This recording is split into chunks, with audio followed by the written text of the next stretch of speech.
Well, what is going on YouTube? Today I want to talk about the media and Sonic's relationship, because with a new Sonic game releasing in Sonic Superstars that comes out just tomorrow, I want to take a look at the reviews and talk about why Sonic always gets reviewed so poorly in the media. Look, as someone who has a degree in communications and experience with journalism, I always found it so odd as to people reviewing things they hate. Like how some journalists review MCU movies even though they constantly complain about comic book movies ruining cinema. I personally hate horror movies, so you would never catch me reviewing Sinister 2. So why is it that journalists who objectively don't like the Sonic franchise keep reviewing the new releases? Well, that's what we're going to dive into today. But before we can dive into the two reasons why I think this happens, we have to start with the history of the Sonic reviews. If you go back and look at Sonic's Metacritic for each of its major releases, you'll notice a pattern emerging. Sonic lives in the 70s for reviews, with an occasional 80s score mixed in. Even the best of the Sonic franchise has some low scores, like Sonic the Hedgehog, Sonic Adventure 2, and Sonic Generations are sitting in the 70s score-wise. Which, to be fair, maybe all of those games are deserving of the scores they got, or maybe there's something else going on here. Now, for this analysis to work, we need something to base this off of, and I can think of no better comparison than Sonic's rival, Mario. Mario has had eons of success in money and reviews. If you take a look at all of the Mario Metacritics, you can see this reflected. They all seemingly have no end to the high review scores, but let's take an objectively bad Mario release and do a little compare and contrast. Super Mario 3D All-Stars was released for the anniversary of Mario not too long ago. The port was not really too well done, there wasn't too many changes, and overall it left fans disappointed. And that game got an 82 Metacritic score, which is higher than the original Sonic the Hedgehog, by the way. Yes, that is right, folks. According to Metacritic, which takes a bunch of collection of reviews by major outlets and puts them together for a nice, neat score, Sonic the Hedgehog, the original game that took the world by storm, is not as good as Super Mario 3D All-Stars. Of course, that's silly, right? I mean, come on, it's the original Sonic the Hedgehog, and it's, well, Super Mario 3D All-Stars. There's no way Sonic is worse, right? Wrong! Now look, I'm not trying to start a whole Mario versus Sonic debate. I mean, that was the 90s, they're at peace now. That is not the angle I'm getting at here. But the point in that example is to show how insane Sonic is reviewed in the media. To start with, the first reason why Sonic gets a bad rap in the media is because of a little thing called brand protection. You see, Sonic is a franchise that has had a lot of missteps in its history, no one is denying that. But other franchises have had some serious missteps in their collective games as well, but you never see it criticized as much as Sonic gets criticized for its missteps. I'm going to list some examples, so please don't get upset with me if I listed your favorite game, because honestly, it's just for comparison's sake. And if you agree with these terms and conditions, please sign here. Halo 4, Halo 5, and Halo Infinite got metascores in the mid to high 80s, which is insane because Halo 4 was a carbon copy of Call of Duty, Halo 5 launched with zero content, and somehow Halo Infinite had so much less content than Halo 5 that the team wasn't sure if they could put Slayer in the game in the first month or two of the game. The Last of Us 2, which has so much discourse about having a terrible story that, spoiler alert, has Joel die in a stupid way among other bad story choices, got a 93 Metascore. Not to mention, some fans genuinely didn't think it lived up to the hype. Paper Mario Color Splash, which I have learned is by far the worst Paper Mario game in the series unless you count Sticker Star, got a 76 score, which is higher than Sonic Frontiers, Sonic Adventure 2, and Sonic Colors Ultimate. That is insane.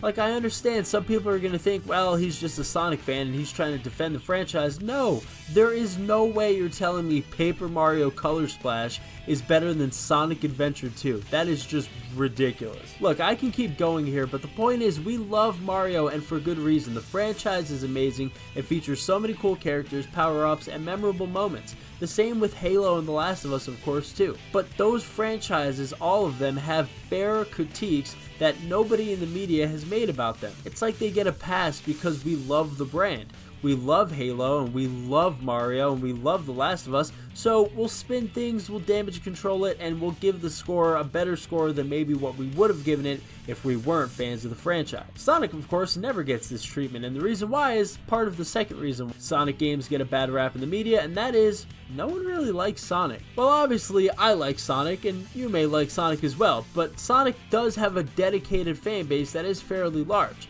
Of course, none of that fan base includes the people in the media because, again, they really do not like the franchise, and yet they keep reviewing the games. So why do they keep reviewing the games? Well, honestly, it makes zero sense, because I don't believe they would know what constitutes a great Sonic game from a bad one. They don't focus on the little things in the franchise like Sonic fans tend to do. Momentum and speed, artwork and detail, voice acting. It's just not something that they care about. And I'm not saying you have to have a full-blown Sonic mega fan review the game to boost its scores, but somebody who has loved and hated Sonic games would be a nice, refreshing change of pace. I mean, if you take somebody who may have loved Sonic Frontiers but wasn't that big a fan of Sonic Forces, if you take somebody who loved Sonic Adventure 2 but maybe didn't like Sonic Heroes, I would be okay with that, because at least they have a good understanding of what they feel is a good Sonic game and a bad Sonic game, rather than somebody who just thinks they're all bad and then thus giving a good Sonic game a bad score, if that makes sense. Of course, maybe I'm just doomed to live in the reality where Sonic Adventure 2 is lower than Paper Mario Color Splash. This week, on the other hand, Sonic Superstars releases, like I said, tomorrow. And some of the reviews, as you would expect, are, well, let's just say interesting. I mean, IGN's review, and yes, I know it's IGN, the reviews are pretty bad usually,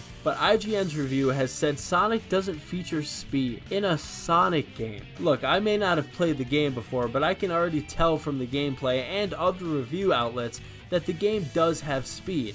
So whoever reviewed this game at IGN, what are you talking about? And I don't mean to like call out the person who reviewed this game at IGN, I'm just saying the idea that, yeah, no, the one thing they've forgotten in a Sonic game is speed. It's just ridiculous. So I'm gonna have to press X to doubt on that one. I think on some level, Sonic is reviewed poorly because of the damage that Sega did to the brand with the transition to 3D. The lackluster releases sure didn't help as well, but I also believe that it's just not that popular among media journalists, and they tend to review these games constantly. I mean, Brian, who also works at IGN, had the infamous clip where he said that Sonic has never had a good franchise. Okay. I think we're at the point where we need to admit that this was never really a great franchise. Nope. And that we keep trying and trying and trying to find this thing that was never really Now, since then, he has taken the L and admitted Sonic has a good franchise, but that clip is kind of my point. The media really just doesn't like Sonic, and when it comes to Sonic Superstars, that tradition is continuing because the game has a 76 score. And although, again, I haven't played it, I am pretty positive based off what I've seen, some of the reviews that are out there are, well, let's just say bad takes. In any event, I'm not really sure how much the reviews matter to begin with, because Sonic Frontiers is the best-selling Sonic game ever, and that has a 71 Metascore. So I guess if there's one takeaway from this video, reviews are cool and they're interesting to look at, that's why I made this video, but they're not really the end-all be-all. Sonic is still a successful franchise, still has a dedicated fan base that is fairly large, and is not going anywhere anytime soon. And before we end this video, I'd like to take a look at least one positive review for the upcoming Sonic Superstars. Sonic Superstars is a modern 2D game I never thought we'd get. It updates the visual style in a way that feels true to the classics while bringing the top tier level design that allows core platforming mechanics to shine. In a week when both Sonic and Mario are launching new games, it's a good time to be playing 2D platforming games. Honestly, that's pretty glowing. Look, I'm not sure if mainstream media will ever love Sonic the way that other franchises are loved, but I do hope at least one day Sonic is critiqued the same way that Mario and Halo and Last of Us are. Because again, putting Paper Mario Color Splash over Sonic Adventure 2 is nasty work. Well, hopefully you all enjoyed this video, and if you did, please leave a like and comment what you think about Sonic's media slander. And don't forget, Sonic Superstars releases this week, and be sure to sign up for the classic Amy Rose skin before the 25th.